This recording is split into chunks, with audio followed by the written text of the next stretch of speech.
Untuk mengetahui bagaimana pemirsa rencana evakuasi WNI yang ada di jalur Gaza mengingat serangan Zionis Israel kian intensif, saat ini bergabung bersama kami ada Direktur Perlindungan WNI Kementerian Luar Negeri, yaitu ada Pak Yuda Nugraha. Selamat sore Pak Yuda. Selamat sore Mbak Tisa, Mbak Tita. Pak Yuda, kita ingin tahu bagaimana rencana evakuasi yang sudah disiapkan Kemenlu untuk membantu masyarakat Indonesia bisa meninggalkan Gaza.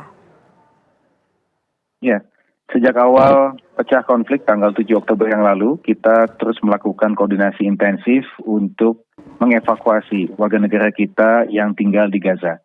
Dari 10 warga negara kita yang ada di sana, 7 diantaranya akan ikut evakuasi, sedangkan 3 lainnya memilih untuk tetap tinggal di dalam Gaza. Berbagai macam koordinasi sudah kita lakukan. Ya, kita memantau bahwa pintu perbatasan Rafah menuju ke Mesir sudah dibuka untuk jalur evakuasi warga negara asing.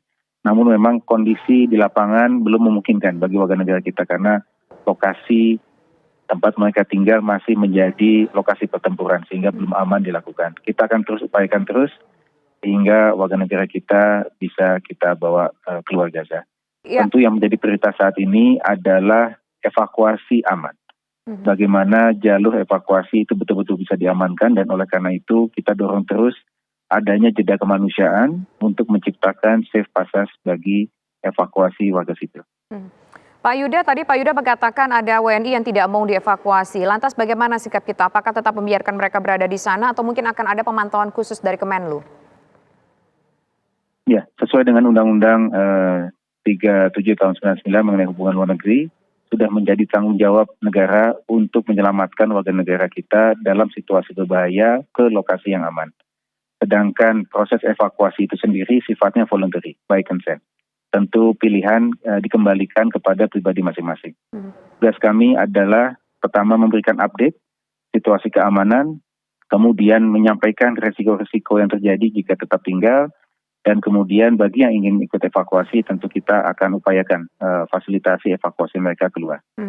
Nah, dalam konteks warga negara kita yang memilih untuk tetap tinggal, kita terus jalin. Kita terus jalin komunikasi dengan warga negara kita termasuk dengan mersi yang ada di Jakarta ya, untuk bisa terus memonitor kondisi mereka. Alasan mereka tidak ingin dievakuasi apa Pak dari 3 warga negara Indonesia itu?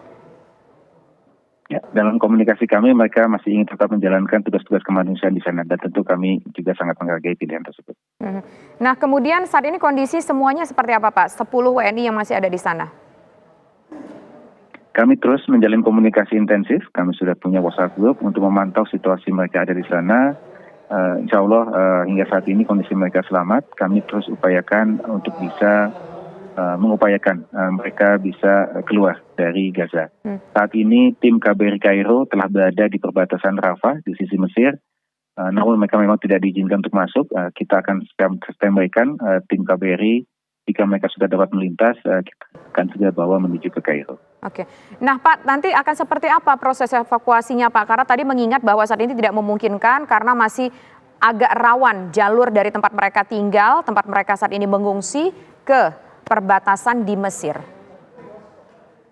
Ya, kami tidak bisa sampaikan secara detail, namun ketika masih terjadi pertempuran di sekitar lokasi tempat mereka tinggal atau jalur evakuasi menuju ke Rafah masih berbahaya, maka pilihan yang ada adalah stay put, tetap di lokasi masing-masing hingga situasi aman.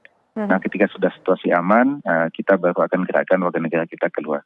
Apakah semua WNI yang berada di sana? Memang, ya. Silakan Pak Yuda. Ini memang situasi yang sangat delicate, ya. Situasi di lapangan sangat dinamis, ya. Bisa berubah situasinya dalam sekejap, ya.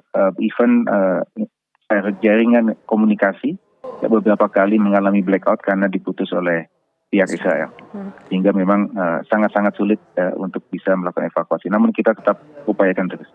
Apakah semua mereka ini merupakan relawan Pak yang berada di sana Pak? 3 adalah relawan Mercy yang bekerja di Rumah Sakit Indonesia, sedangkan yang lain adalah keluarga dari keluarga Indonesia, dari Bang Onim 1 dan Muhammad Hussein. Oke, kemudian Pak, sebetulnya kan Israel memutus jalur komunikasi di sana, internet diputus. Terakhir kali kita bisa berkomunikasi dengan WNI di sana kapan Pak? Apa informasi dari mereka Pak? Ya, kami bisa berkomunikasi sekitar 2 jam yang lalu, ya sudah kami terus komunikasi dengan mereka.